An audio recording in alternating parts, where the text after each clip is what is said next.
సార్వత్రిక ఎన్నికలు దగ్గర పడుతున్న నేపథ్యంలో అసలు తెలంగాణ ప్రజల నాడి ఏ రకంగా ఉంది? తెలంగాణలో ఏ పార్టీకి ఎన్ని పార్లమెంటు స్థానాలు రాబోతున్నాయి?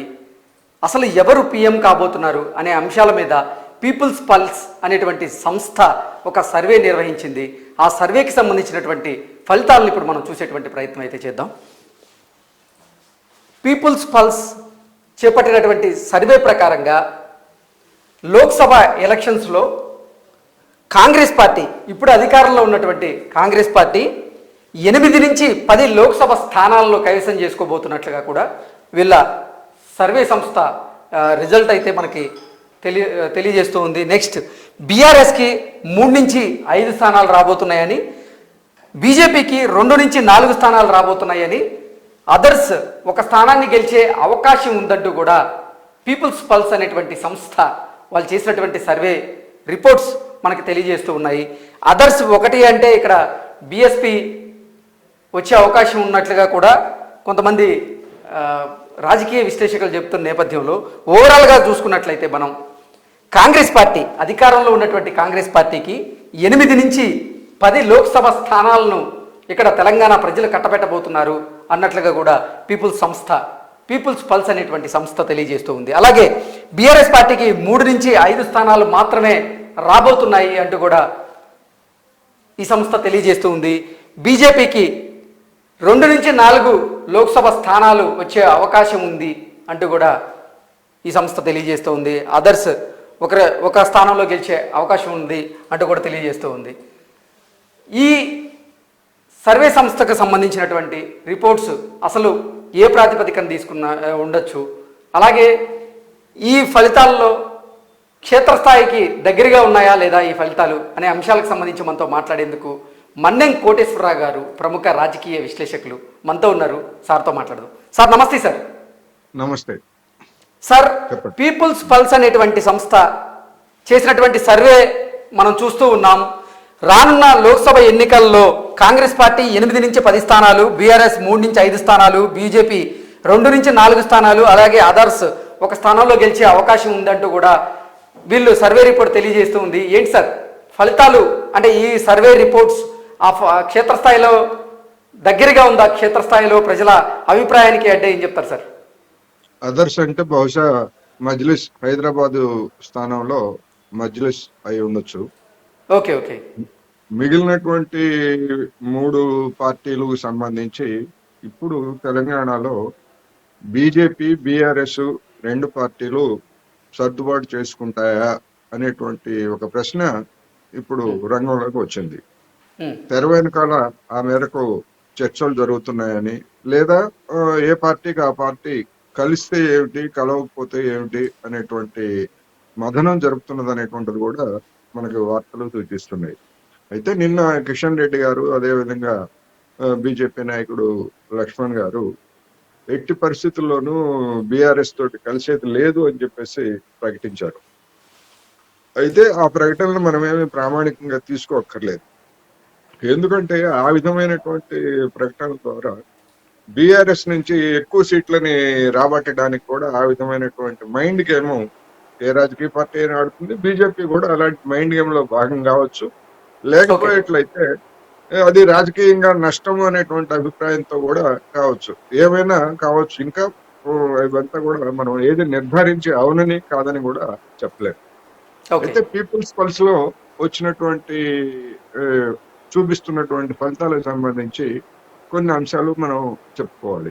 ఇది ఎంతమందితో ఎప్పుడు చేసింది, ఎంతమందిని ఎన్ని నియోజకవర్గాల్లో చేసింది అనేటువంటి డీటెయిల్స్ మన దగ్గర లేవు.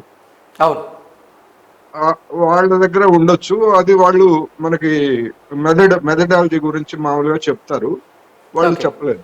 ఇక్కడ ఓటింగ్ పర్సెంటేజ్ అనేటువంటిది కొంచెం ఆసక్తికరంగా ఉన్నది. కింద దానిలో ఓటింగ్ పర్సెంటేజ్ అంటే 40% కాంగ్రెస్ కి ఓటింగ్ పర్సెంట్ ఉంటుందని, ఇది కూడా ఇచ్చారు సార్. ఓటు మనం ఒక్కసారి కనుక ఇది పరిశీలన చేసుకున్నట్లయితే ఓట్ షేర్ కాంగ్రెస్ కి 40% ఇచ్చారు, బీఆర్ఎస్ కి 31% ఇచ్చారు, బీజేపీకి 23%, అదర్స్ కి 6% ఇచ్చారు. అవును. సరే, అదర్స్ 6% అంటే మజ్లిస్, లేకపోతే బిఎస్పి, లేకపోతే ఇట్లాంటి ఇంకా చిన్న పార్టీలు ఏవైనా పోటీ చేస్తే ఇండిపెండెంట్స్ కావచ్చు, వాళ్ళందరికి కలిపినటువంటి ఓటింగ్ పర్సెంటేజ్ అది అని మనం అనుకోవచ్చు. ఓకే. ఇక్కడ పైన చెప్పినటువంటి 8, 10 లేకపోతే 3, 4, 3, 2, 4 ఇట్లాంటి దీనికి సంబంధించి వచ్చేసరికి ఉమ్, ఓటింగ్ ప్యాటర్న్ కనుక ఈ విధంగా ఉండేట్లయితే బీఆర్ఎస్ బీజేపీకి ఆ సీట్లు కూడా వచ్చేటువంటి అవకాశం ఉండదు. ఓకే. ఎందుకు అంటే మనకి అసెంబ్లీ ఎన్నికల ప్యాటర్న్ చూసినప్పుడు బీజేపీకి 14% ఓట్లు వచ్చాయి, కాంగ్రెస్ కి బీఆర్ఎస్ కి మధ్య 2% లోపే తేడా ఉన్నది ఉమ్, ఓట్లు. ఇక్కడ అవును సార్. ఇక్కడ బీజేపీ ఓట్ల శాతం పెరిగినట్లు చూపిస్తున్నారు. At the same time BRS ఓట్ల శాతం బాగా తగ్గింది, ఆరు ఓకే. ఆరు 7% తగ్గింది. At the um, same time Congress voting ఒక 2% పెరిగింది అనేటువంటి చెప్తున్నారు. అంటే ఓకే. ట్రయాంగిల్ కంటెస్ట్ లో 40% కనుక ఒక పార్టీకి సాలిడ్ గా ఉండేట్లయితే మిగిలినటువంటి రెండు పార్టీలు ఆ మేరకు కనుక చీల్చుకునేట్లయితే ఆ ఉమ్, పార్టీల అవకాశాలు అనేటువంటివి ఇంకా తగ్గిపోతాయి, ఉమ్, కాంగ్రెస్ అవకాశాలు పెరుగుతాయి. అంటే ఓట్ల చీలిక అనేటువంటిది ప్రధానమైనటువంటి పాత్ర పోషిస్తుంది. ఎక్కడన్నా ఒకటి అరా కాన్స్టిట్యున్సీలో బాగా బలంగా ఉన్నటువంటి ఒకటి అరా సీట్లు రావచ్చు తప్ప మొత్తంగా ఓకే. అన్ని సీట్లు వచ్చేటువంటి అవకాశం బీజేపీకి బీఆర్ఎస్ కూడా ఉండదనేటువంటిది నా అభిప్రాయం. అందుకని ఓకే. ఓట్ల షేరు భిన్నంగా ఉన్నది. దానికి అనుగుణంగా సీట్ల సంఖ్య అనేటువంటిది కొంచెం తేడా ఉంది. ఇదే ఓట్ ఉమ్, షేర్ కనుక ఉండేట్లయితే రాబోయేటువంటి రోజుల్లో ఇప్పుడు సరే. బీఆర్ఎస్ నుంచి కాంగ్రెస్ కి చేరుతున్నటువంటి వలసలు ఇవన్నీ కూడా ఒక ట్రెండ్ గా కనిపిస్తా ఉంది. At the same time BRS నుంచి ఎవరైనా కొంతమంది మళ్ళీ బీజేపీకి వెళ్ళేట్లయితే ఉమ్, బీఆర్ఎస్ ఓట్ల శాతం ఇంకా తగ్గుతుంది. కానీ బీజేపీ ఓట్ల శాతం 30%కో 40%కో చేరేటువంటి పరిస్థితులు అయితే ఇప్పుడు లేవు ఉన్నటువంటి ఓకే. దాంట్లో. ఓకే. అందువలన సింగిల్ బిగ్గెస్ట్ పార్టీగా కాంగ్రెస్ కి వాళ్ళు అంటున్నట్టు 14 సీట్లు రావచ్చు, లేదా 15 సీట్లు కూడా వచ్చేటువంటి అవకాశాలని మనం తోసిపుచ్చలేము. ఓకే.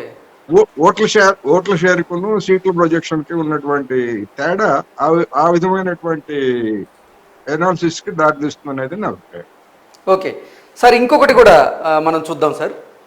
పీపుల్స్ పాల్స్ వాళ్ళే పిఎం చాయిస్ అనేటువంటి ఒక సర్వేని కూడా వాళ్ళు తెర మీదకి తీసుకొచ్చారు. Yeah. నరేంద్ర మోదీ గారిని 34% ప్రజలు సపోర్ట్ చేస్తున్నట్లుగా, అలాగే రాహుల్ గాంధీ గారిని 23% ఓటర్లు సపోర్ట్ చేస్తున్నట్లుగా, ప్రియాంక గాంధీ గారికి 11% మద్దతు ఇస్తున్నట్లుగా, అలాగే మమతా బెనర్జీ గారిని 10% మంది ఓటర్లు పిఎం అయితే బాగుంటుంది అని కోరుకున్నట్లుగా, అలాగే అరవింద్ కేజ్రీవాల్ గారికి 7% మంది ఓటర్లు ఆయన్ని కోరుకున్నట్లుగా, అదర్స్ 14% మంది అంటూ కూడా ఒక సర్వేని వీళ్ళు తెర మీదకి తీసుకొచ్చారు. ఏంటి సార్ దీన్ని చూస్తే అయితే ఏమనిపిస్తుంది, ఒక మీ అభిప్రాయం ఏంటి? ఒక రాష్ట్రంలో ప్రధానమంత్రి అనేటువంటిది అభిమానించే వాళ్ళుగా మనం తీసుకోవచ్చు. ఉమ్, కొంత ప్రొజెక్షన్ అభిమానించేటువంటి వాళ్ళుగా ఆ విధంగా చూసుకున్నప్పుడు కూడా కేవలం 34% మంది మాత్రమే, అంటే 66% మంది నరేంద్ర మోడీ గారిని అభిమానించడం లేదు తెలంగాణలో ఈ లెక్కల ఉమ్, ప్రకారం చూసినప్పుడు. ఓకే. అందువలన మిగిలినటువంటి పార్టీలు వాళ్ళందరూ వచ్చి ఇక్కడ పోటీ చేయరుగా. అరవింద్ కేజ్రీవాల్ లేకపోతే ఇట్లాంటి వాళ్ళందరూ వచ్చి పోటీ చేయరు, లేదా ఆ పార్టీలకి మిగిలినటువంటి పార్టీలకి అలాంటి స్థానం కూడా లేదు ఇక్కడ. ఉమ్, అందువలన ఈ రీత్యా చూసుకున్నప్పుడు కూడా దేశంలో నరేంద్ర మోడీ గారి పలుకుబడి దేశంలో మిగతా రాష్ట్రాల్లో ఎక్కువ ఉండొచ్చు. ఓకే. ఎందుకంటే బీజేపీకి ఆదరణ కూడా ఎక్కువ ఉన్నది, నరేంద్ర మోడీ గారికి కూడా ఆదరణ ఎక్కువ ఉంది. ఇక్కడ ఓకే. నరేంద్ర మోడీ గారికి 34% అంటే 1/3 కదా, ఉమ్, 2/3 వ్యతిరేకంగా ఉన్నట్టు, ఆయన అభిమానించట్లేదు. అందుకని ఓకే. ఆ రిఫ్లెక్షన్ బట్టి కూడా బీజేపీ ఛాన్సెస్ అనేటువంటివి ఇక్కడ పెద్దగా ఉండేటువంటి అవకాశాలు లేవు. అభిమానించే ఓకే. వాళ్లే అంత తక్కువ ఉన్నప్పుడు ఓటింగ్ వచ్చేసరికి ఇంకా అనేక ఫ్యాక్టర్స్ పనిచేస్తాయి. ఇప్పుడు ఉదాహరణకి ఈ సర్వే ఎప్పుడు చేసిందో తెలియదు. ఇవాళ రైతులు ముందుకు తెచ్చినటువంటి కనీస మద్దతు ధరల గురించి ఎలాంటి హామీ ఇచ్చేందుకు, చట్టం చేసేందుకు కేంద్ర బీజేపీ ప్రభుత్వం తిరస్కరించింది.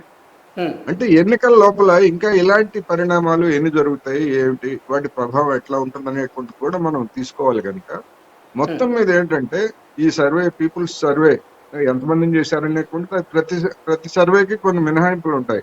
సర్వేలను మనం ప్రామాణికంగా తీసుకోక్కర్లేదు. ఎందుకంటే రేపు ఇంకొక వేరే పార్టీకి అనుకూలమైనటువంటి సర్వే దీనికి భిన్నమైనటువంటి ప్యాటర్న్ కూడా తీసుకురావచ్చు. కానీ ఓకే. ఈ సర్వే ప్రకారం చూసినప్పుడు కాంగ్రెస్ పెద్ద గెయిన్ చేయబోతా ఉంది అనేది మాత్రం చెప్పుకోవచ్చు అనేది నా అభిప్రాయం.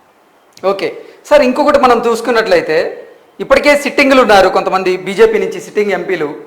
రానున్న ఎన్నికల్లో కూడా 2 నుంచి 4 స్థానాలు గెలిచే అవకాశం ఉంది బీజేపీ అంటూ కూడా వీళ్ళ సర్వే చెప్తూ ఉంది. ఏంటి సార్ నిజంగా బీజేపీ పరిస్థితి ఎలా ఉండబోతుంది రానున్న ఎన్నికల్లో అంటే ఏం చెప్తారు? అంటే దాని అర్థం ఏంటంటే 2 నుంచి 4 అంటే ఒకవేళ ఇదే కనుక అయ్యేట్లయితే 2 సీట్లు కోల్పోయిన ఆశ్చర్యం లేదు. బీజేపీ అదనంగా సీట్లు తెచ్చుకుంటుందా లేదా అనేటువంటిది లేదు. ఎందుకంటే మాక్సిమం 4 ఇచ్చారు. ఇప్పుడు 4 ఉన్నాయి దానికి. కనీసం 2 ఇచ్చారు అంటే 2 సీట్లు కోల్పోయినా కూడా ఆశ్చర్యం లేదని కదా. అంటే ఏ విధంగా చూసినప్పటికీ బీజేపీ ఇక్కడ ఇప్పుడు విజయ సంకల్ప యాత్రతో పేరుతోటి పెద్ద ఎత్తున హడావుడి చేస్తుంది. వాళ్ళంతా మనం పత్రికల్లో చూసాం. మొత్తం ఫుల్ పేజ్ అడ్వర్టైజ్మెంట్స్ తోటి బొంబాట్ చేస్తున్నారు. అందువలన అది పనిచేస్తుందా లేదా అనేటువంటిది ఈ సర్వే ప్రకారం అయ్యేట్లయితే అది పనిచేసేటువంటి అవకాశం లేదు. ఉన్న 4 సీట్లలో 2 సీట్లు కూడా కోల్పోయినా ఆశ్చర్యం లేదు అనేటువంటిది ఇది ఇండికేట్ చేస్తా ఉంది. అందుకని మనకి హాఫ్ గ్లాస్ సిద్ధాంతం తెలుసు కదా. అర గ్లాసు నిండిందంటే అది, కానీ అర గ్లాసు ఖాళీగా ఉందంటే ఇంకొక అర్థం వస్తుంది. అట్లా ఈ సర్వేలో ఉన్నటువంటి అంశాల ప్రకారం చూస్తే బీజేపీ వాళ్ళు చెప్పుకున్నట్టుగా డబుల్ డిజిట్ కాదు కదా, ఉన్నటువంటి సింగిల్ డిజిట్ లో 4-2కు తగ్గిన ఆశ్చర్యం లేదనేటువంటిది కనిపిస్తా ఉంది. అందువల్ల రాబోయే రోజుల్లో వచ్చే సర్వేలు పరిణామాలు ఇవన్నీ కూడా మారిపోతాయి కనుక మనం దీన్ని ఇప్పుడున్నటువంటి పరిస్థితికి మాత్రమే అన్వయించుకోవాలి అనేది మాత్రం చెప్పుకోవచ్చు. Okay sir, thank you so much అండి. సో పీపుల్స్ పల్స్ సర్వే ప్రకారంగా మనం చూసుకున్నట్లయితే రానున్న లోక్సభ ఎన్నికల్లో మాత్రం కాంగ్రెస్ పార్టీ 8 నుంచి 10 స్థానాలు, అలాగే బీఆర్ఎస్ 3 నుంచి 5 స్థానాలు, బీజేపీ 2 నుంచి 4 స్థానాలు, అదర్స్ అంటే ఎంఐఎం 1 స్థానం గెలిచే అవకాశం ఉందంటూ కూడా మన్నెం కోటేశ్వరరావు గారు మనకు తెలియజేస్తూ ఉన్నారు.